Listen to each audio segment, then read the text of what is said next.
नमस्कार दोस्तों, कहानियों की दुनिया में आप सभी का स्वागत है। आज की रचना का शीर्षक है मर्यादा। नई बहू निशा ने आज अपना फैसला सुना दिया था और उसे सुन पूरा घर सन्न था। निशा के नंद और नंदोई गुस्से से भरे अपने सामान को बांधकर चलने को तैयार खड़े थे, तो वहीं निशा की सासू माँ कभी बेटी रमा के तो कभी दामाद की मिन्नतें कर रही थी। लोग क्या कहेंगे अगर आप ऐसे मेहमानों से भरे घर से चले जाएंगे तो। अपनी माँ की बात सुन रमा आग बबूला हो उठी।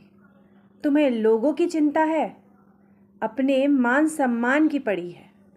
मेरे पति का अपमान नहीं दिख रहा जो तुम्हारी बहू ने किया है। क्रोधित रमा ने कहा, सिर्फ एक शर्त पर रुक सकते हैं माँ जी, अगर भाभी माफ़ी मांग ले तो। रमा को बीच में रोक के घर के दामाद अतुल ने कहा। बेटी दामाद की बात सुन माँ जी दौड़ी अपनी बहू के कमरे में गई। चल माफ़ी मांग मेरी बेटी और दामाद से। तेरे कारण आज मेरी बेटी और दामाद अपमानित होकर जा रहे हैं। अभी इस घर में आए साल भी नहीं लगा और मेरी बेटी और दामाद को अपमानित करने लगी। अपनी सास की बात सुन निशा चौंक उठी। माफ़ी किस बात की माँ जी, जब मेरी कोई गलती ही नहीं है। निशा ने दो टूक जवाब दे दिया और अपनी गाय जैसी बहू को आज पहली बार जवाब देता देख एक पल को तो माँ जी भी सन्न खड़ी रह गई। छोटी सी बात का बखेड़ा कर दिया है निशा तूने। अरे नंदोई हैं, रिश्तों में थोड़ा हंसी मजाक तो चलता ही है। बिल्कुल ठीक कह रही है माँ जी, और मुझे हंसी मजाक से कोई आपत्ति नहीं है, लेकिन हर चीज़ एक सीमा में अच्छी लगती है। और एक कहावत तो आपने सुनी होगी, अति हर चीज़ की बुरी होती है। और फिर गलती मेरी भी है। समाज और परिवार की इज्जत के लिए मैं इतने महीने चुप रही और नंदोई जी के निम्न स्तर के व्यवहार को सहन करती रही। अगर उन्हें पहले दिन ही रोक दिया होता तो आज उनकी हिम्मत इतनी ना बढ़ती। और हाँ माँ जी, मैं इस घर की बहू से पहले एक औरत हूँ और अपने आत्मसम्मान से समझौता नहीं करूँगी। तो क्या रिश्तों से बड़े तुम्हारे लिए तुम्हारा आत्मसम्मान है? अपनी बहू की बात सुन निशा की सास बिफर उठी थी। भूलो मत, तुम बहू हो और वो दामाद। इस घर में उनका दर्जा ऊंचा था और हमेशा रहेगा।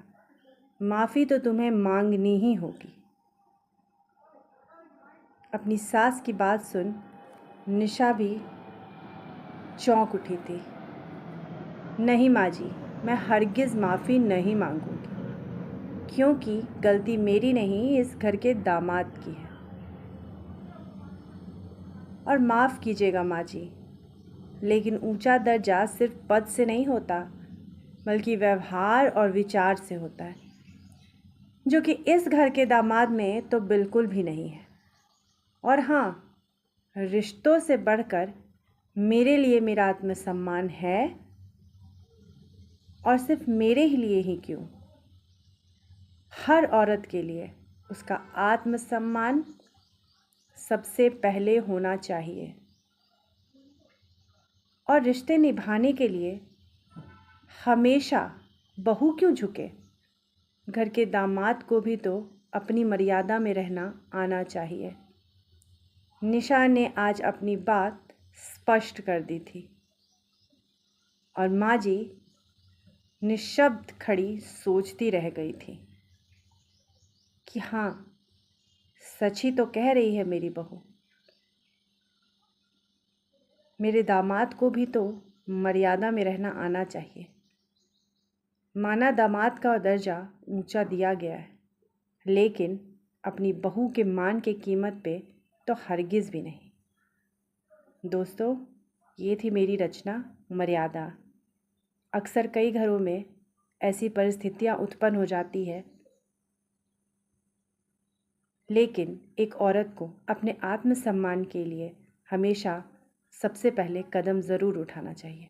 धन्यवाद।